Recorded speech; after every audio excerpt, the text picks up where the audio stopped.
Sure, yeah, we've been through a whole cycle. It really got rolling 2008, 2009, and by 2010, 2011, it was in most of our fields, and a lot of our growers didn't really know it or realize it, and tried to manage it as aggressively as they needed to.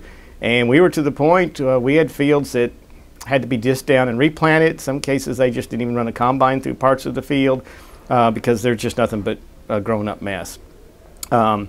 You know, kind of 2011 was kind of the low point. Since then, we have done a lot better job managing palmer amaranth in all our crops, cotton, corn, and soybeans.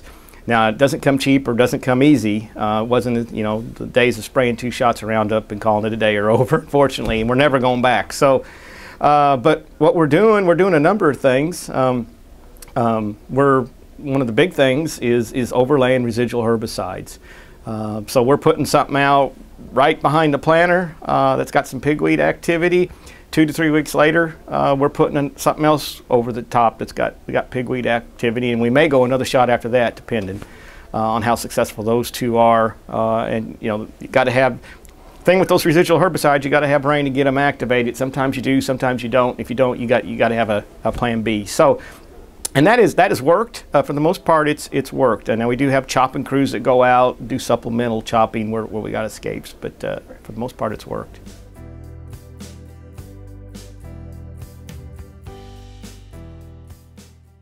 Yeah, that's one of our biggest tools is those cultural practices. In the case of crop rotation, rotating out of cotton, out of soybeans, into a corn or grain sorghum, where we can, you know, expose those weeds to some herbicides they haven't seen in a while, has really helped knock the seed bank down to where when you take back to soybeans or cotton, you got a lot less plants you got to manage.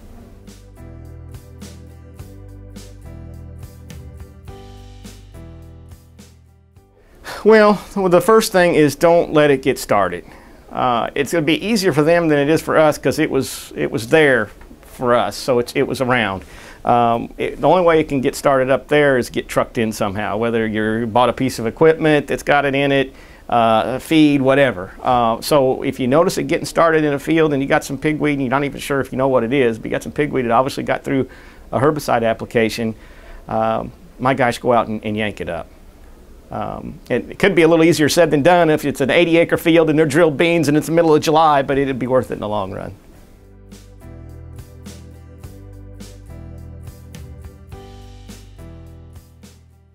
Yeah, the atrazine resistance is a big concern because, again, rotation to corn or grain sorghum is one of our tools, and if we lose, and atrazine is one of the big tools in those crops to manage pigweed. And we're starting to see that documented resistance to atrazine in a number of states. Georgia, which is the closest to me, is definitely got it. Out in Texas, Nebraska, and that has a concern because we're moving actually in Tennessee and a lot of the Mid-South, we're moving more and more away from cotton, more to the corn soybeans like the Midwest, and so we're relying on atrazine more than we used to. So we've got to keep that tool functioning.